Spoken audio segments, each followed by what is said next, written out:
जय श्री कृष्णा। राधे राधे। जीवन के इस भाग दौड़ में दो पल हम सुकून से बिताना चाहते हैं और उसके लिए अपने घर के मंदिर में पूजा स्थान पर जरूर बैठते हैं ताकि शांति मिले, मन को सुकून मिले, भटकाव से बचें। लेकिन पूजा घर में रखी हुई कुछ ऐसी चीज़ें जो मुश्किलें बढ़ा देती है। हमारे हिंदू समाज में हर व्यक्ति पूजा पाठ करता है, पूजा ना भी करे तो उसके घर में एक भगवान की तस्वीर जरूर होती है जिसको वो रोज़ कम से कम घर से बाहर निकलने के पहले सुबह शाम नमन जरूर करता है, प्रणाम जरूर करता है, ताकि भगवान उनके जीवन के कष्टों को दूर करे और घर में खुशियाँ भरे, मानसिक सुकून दे। आखिर हम भगवान के पास आते क्यों हैं? मानसिक शांति के लिए, चाहे घर हो या बाहर। आप जहां रोज एक ही समय पर, नियत समय पर प्रार्थना करना शुरू कर देते हैं, वहीं पर निगेटिव एनर्जी भाग जाती है, पॉजिटिव एनर्जी आ जाती है। और आप अपने घर में पूजा पाठ तो करते ही होंगे। पूजा पाठ करने से आपका मनोबल ऊंचा रहता है, हर समय आपके साथ एक पॉजिटिव एनर्जी होती है, भगवान का हाथ होता है आपके सर पे। घर के एक हिस्से में भगवान के लिए स्थान जरूर बनाया जाता है, लेकिन कई बार आपके द्वारा की जा रही पूजा का फल आपको मिलता ही नहीं। तो आखिर आपकी पूजा करने में कमी है या कहीं कोई ऐसा वास्तु दोष है जो आपकी पूजा को स्वीकार होने ही नहीं दे रहा? तो घर में बने जो मंदिर है, चाहे वो आप कहीं भी पूजा करें, मंदिर यानी जहाँ भगवान का स्थान है, जहाँ पर आप दिया जलाते हैं, तो वो स्थान कैसा है और कौन सी वस्तु ऐसी है जो मंदिर में भूल कर भी नहीं रखनी चाहिए, वरना आपकी पूजा स्वीकार ही नहीं होगी। देखिए, पूजा हमेशा वास्तु की बात करें तो घर के ईशान कोण यानी उत्तर पूरब दिशा की ओर करें तो यह सर्वोत्तम माना जाता है। अगर घर में बना जो आपका मंदिर है वास्तु के विपरीत हो, मंदिर नहीं भी है, आप कहीं भी पूजा करते हैं, तो अगर आप वो सही जगह नहीं है तो मन भी आपका पूजा में नहीं लगेगा और इसका लाभ भी नहीं मिलेगा। अब ऐसे में कुछ वास्तु टिप्स जो आपके पूजा को जो आप पूजा करते हैं जब भगवान को, तो आपकी पूजा जल्दी स्वीकार होगी। इसके लिए सबसे पहली बात तो एक भगवान की मूर्ति एक ही रखें, दो ना रखें।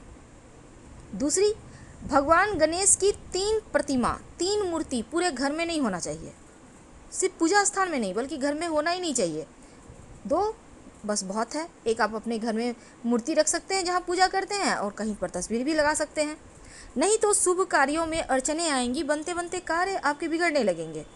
वास्तुशास्त्र के अनुसार घर के मंदिर में कभी भी टूटी फूटी हुई मूर्ति या तस्वीर है, बहुत पुरानी हो गई है, ऐसे तस्वीर की मूर्ति की पूजा ना करें, वरना नकारात्मकता बढ़ेगी और देवता भी नाराज होंगे। घर के जो मंदिर है, जो पूजा स्थान है, हमेशा उत्तर पूर्व दिशा में ही बनाएं। दक्षिण या दक्षिण पश्चिम दिशा अशुभ दिशा होता है, इस दिशा में पूजा पाठ आप नहीं कर सकते, नहीं तो आपको उतने फल नहीं मिलेंगे। और घर के मंदिर में 2 शंख मत रखिए आप। अब जैसे बहुत सारे घरों में होता है कि आप एक शंख स्थापित कर देते हैं, एक बजाते हैं। देखिए, जो स्थापित कर दिए वो तो ठीक है, पर बजाने वाला एक साथ ना रखें, उसे हटाकर कहीं अलग से रखें। तो घर के मंदिर में 2 शंख एक साथ नहीं रखना है। वास्तु के अनुसार मंदिर जहाँ पर आप भगवान की पूजा करते हैं आसपास शौचालय मत बनवाइए। और दूसरा, बहुत ज़्यादा बड़ी बड़ी मूर्तियाँ भी घर में नहीं रखनी चाहिए। पूजा स्थान पर अगर आप शिवलिंग रखते हैं तो अंगूठे से छोटा रखें और पारद शिवलिंग रख लें तो आपकी पूजा भी जल्दी स्वीकार होगी। देवी देवताओं की हमेशा सॉफ्ट मुद्रा, सौम्य मुद्रा में मुस्कुराती हुई तस्वीर लगाइए। अब ये नहीं कि आपने तस्वीर लाई है, मूर्ति लाई है और भगवान का आंख ऊपर की ओर देख रहा है, नहीं, भगवान की आंखें आपको देखे, आपको आशीर्वाद दे, चेहरे पर मुस्कुराहट हो, ऐसी ही मूर्ति या तस्वीर आप ला के रखिएगा, ये आपके लिए बढ़िया होगा। उग्र देवी देवताओं की मूर्ति स्वरूप वाली तस्वीरें मत रखिएगा, वरना जीवन में मुश्किलें बढ़ जाएगी। और हनुमान जी की भी ज़रूरत से ज़्यादा बड़ा मूर्ति नहीं रखें। और जब हनुमान जी की आप मूर्ति घर में रखते हैं तो प्रयास ये करें कि हनुमान जी बैठे हुए हों, खड़े हनुमान जी की तस्वीर की पूजा मत कीजिएगा। तो पूजा करने में मन अगर एकाग्र ना हो रहा हो तो धन संपत्ति का नुकसान होने लगता है। भूल कर भी आप अपने स्टोर रूम में पूजा का स्थान मत बनाएं और ना ही बेडरूम में आप पूजा करें। तो आप भूलकर भी पूजा की अलमारी ऐसे स्थान पर भी ना रखें जहाँ पर कबाड़ है। इन चीज़ों से आपको बचना चाहिए। अब जैसे कि आप घर में रोज़ मंदिरों में फूल चढ़ाते होंगे, तो भगवान की पूजा के फूल आप ये नहीं कि बासी पड़े हुए हैं घर के कोने में रखे हुए, ये सही नहीं है। आप उनको हटाइए, कोशिश करें कि शाम के समय ही हटा दें, क्योंकि जो सूखा हुआ पुष्प है वो परेशानी को, दरिद्रता को, गरीबी को, अकाल मृत्यु, मंगल दोष जैसी समस्याएं पैदा करता है। इसलिए उनको तुरंत हटाइए। पूजा घर में मूर्तियों को लेकर ये भी नियम है कि गृहस्थ लोगों को बड़ी मूर्तियां मंदिर में अपने घर में नहीं रखना चाहिए। और पूजा घर में भूलकर भी अपने पितृ देवों की तस्वीर मत लगाइएगा। शास्त्रों में इसे भी अच्छा नहीं माना जाता, क्योंकि पूर्वजों की तस्वीरें मंदिर में लगाने से सही नहीं होता। आप अपने घर के दक्षिणी दीवार पर लगाइए ताकि पितर प्रसन्न हो, लेकिन मंदिर में मत रखिएगा।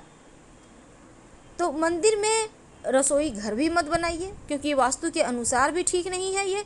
और शंख को भगवान विष्णु का प्रतीक माना जाता है, इसीलिए हमेशा इसको बदलिए मत, बल्कि शंख को आप रोज़ बजाइए, सुबह 3 बार, शाम में 3 बार। अगर आप लड्डू गोपाल की पूजा करते हैं तो उनकी सेवा कीजिए, उनको रोज़ स्नान करवाइए, वस्त्र बदलिए, और कम से कम प्रतिदिन उनको 3 प्रहर में कम से कम भोग और प्रसाद जरूर उनको अर्पित कीजिए। अगर लड्डू को गोपाल को लेकर आप कहीं जा रहे हैं तो आप लेकर जाइए, उन्हें घर में बंद करके मत जाइएगा, क्योंकि उन्हें बिना भोजन कराए आप खा भी नहीं सकते। इसलिए जो व्यक्ति नियम करते हैं उनके घर में देके जाइए उन्हें। अब जैसे शिवलिंग रखिएगा तो शिवलिंग आप हमेशा ही अंगूठे से छोटा ही रखें। घर में नुकीली चीज़ें मत रखिए, धारदार चीज़ें भी मत रखिए, नहीं तो आपकी पूजा का पूरा फल भी आपको नहीं मिलेगा, मन भी एकाग्र आपका नहीं रहेगा। और अंत में, जब आप पूजा करते हैं तो एक निश्चित समय पर रोज़ किया करें, तब आपकी प्रार्थना जल्दी स्वीकार होती है। मोर पंख अपने पूजा स्थान पर जरूर रखिए।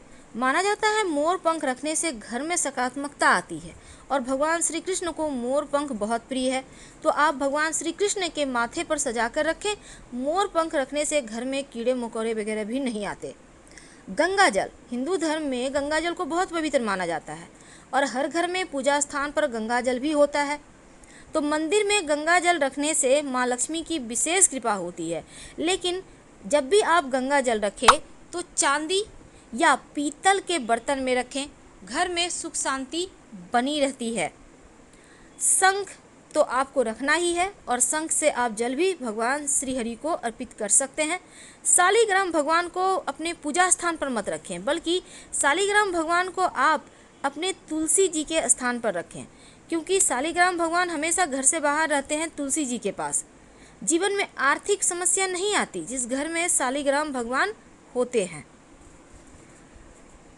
तो गंगा जल के साथ गौमूत्र भी है जो बहुत पवित्र होता है, और जिस घर में गौमूत्र रखा होता है देवी देवताओं का आशीर्वाद भी बरसता है।